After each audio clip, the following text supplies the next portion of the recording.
Donald Trump's presidency was marked by significant shifts in American foreign policy. His approach to international relations was often unconventional and highly debated. Throughout his term, the question of a potential Nobel Peace Prize nomination frequently arose. He was indeed nominated on several occasions for the prestigious award. These nominations sparked considerable discussion among political observers and the general public. However, despite these nominations, Donald Trump ultimately did not receive the Nobel Peace Prize. This outcome was not arbitrary.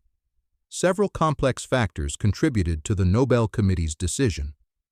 Understanding these elements requires a closer look at the prize's criteria and Trump's foreign policy record.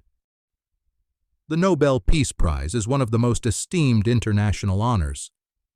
Its selection process is rigorous, guided by specific principles established by Alfred Nobel himself. The committee seeks to recognize individuals or organizations that have made outstanding contributions to peace. The Nobel Committee's criteria for the Peace Prize are notably stringent. They emphasize actions that promote fraternity between nations. This core principle is central to the prize's founding vision. The criteria also highlight efforts towards the abolition or reduction of standing armies. Furthermore, the promotion and holding of peace congresses are considered significant contributions. These guidelines underscore a preference for sustained, collaborative peace-building. During his presidency, Donald Trump did oversee some notable diplomatic breakthroughs. The Abraham Accords stand out as a significant achievement in this regard. These agreements normalized relations between Israel and several Arab nations. The Abraham Accords were hailed by many as a step towards greater stability in the Middle East. They demonstrated a capacity for brokering complex diplomatic solutions. This accomplishment was frequently cited by his supporters as a reason for Nobel consideration.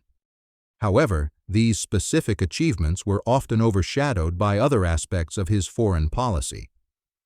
The committee's holistic assessment likely considered the broader context of his international engagement. A single breakthrough, however significant, might not outweigh other concerns. Trump's rhetoric and actions frequently appeared to contradict established principles of peace and cooperation. His America First policy prioritized national interests above all else.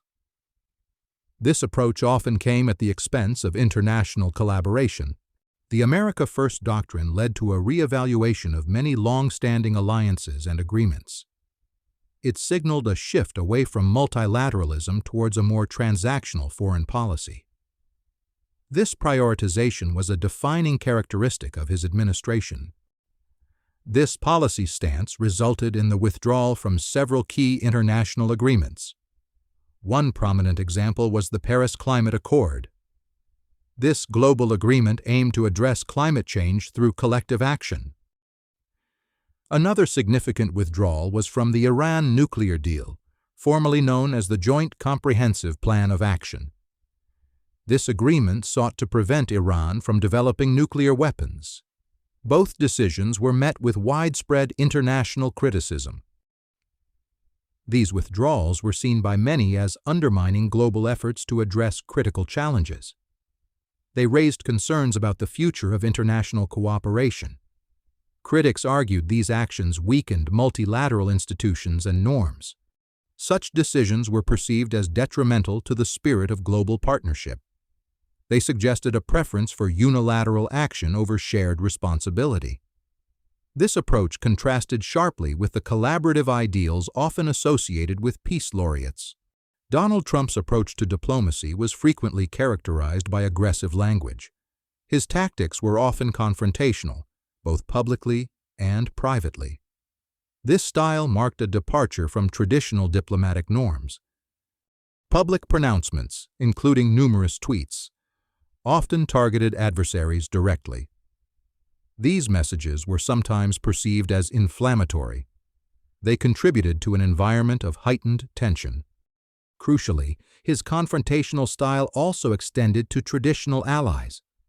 Long-standing partnerships were sometimes strained by his rhetoric and demands. This created friction within established international frameworks. This aggressive style was seen by many as undermining trust internationally. It complicated efforts to build consensus and foster cooperation. Such an approach contrasted sharply with diplomatic finesse. The collaborative spirit often associated with Nobel Peace Prize laureates emphasizes dialogue and mutual respect. Trump's methods were frequently perceived as antithetical to these values.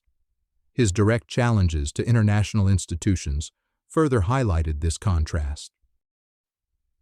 The Nobel Committee's selection process is famously secretive. The reasons for not awarding a prize to a particular nominee are never explicitly stated. This confidentiality is a cornerstone of the committee's operations. However, past decisions and the stated criteria offer insights into their preferences. The committee generally favors a consistent commitment to peace-building. They look for sustained efforts in conflict resolution. A strong preference for international cooperation is also evident in past awards. Laureates often demonstrate a long-term dedication to fostering global harmony. Their work typically involves broad, inclusive engagement. Trump's actions, despite some successes like the Abraham Accords, were often perceived as inconsistent with these overarching values.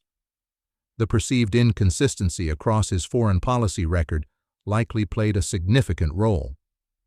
The committee assesses a nominee's entire body of work related to peace. It is important to distinguish between nomination and selection for the Nobel Peace Prize. The nomination process itself is not a guarantee of selection. It is merely the first step in a long and rigorous evaluation. Thousands of individuals and organizations are eligible to nominate candidates each year. This broad eligibility ensures a wide range of potential recipients are considered. The Nobel Committee receives a vast number of submissions annually. The sheer volume of nominations means that being nominated is not an exclusive achievement. Many prominent figures are nominated without ever receiving the prize. The fact of Trump's nomination, therefore, does not reflect a strong likelihood of winning. Ultimately, the Nobel Committee chose not to award the prize to Donald Trump. This decision was guided by its own stringent criteria and a comprehensive assessment of all nominees' contributions to peace. The committee's mandate is to honor those who have made the most significant impact on global peace. In conclusion, while Donald Trump's presidency included some notable diplomatic achievements, particularly the Abraham Accords, these were weighed against other aspects of his foreign policy. His America First doctrine, withdrawals from international agreements, and confrontational diplomatic style presented a complex picture. The Nobel Committee's preference for consistent commitment to peace-building, international cooperation, and multilateralism likely informed their final decision. The secretive nature of the process means we may never know the exact deliberations, but the outlined factors provide a robust analytical framework for understanding why the prize was not awarded.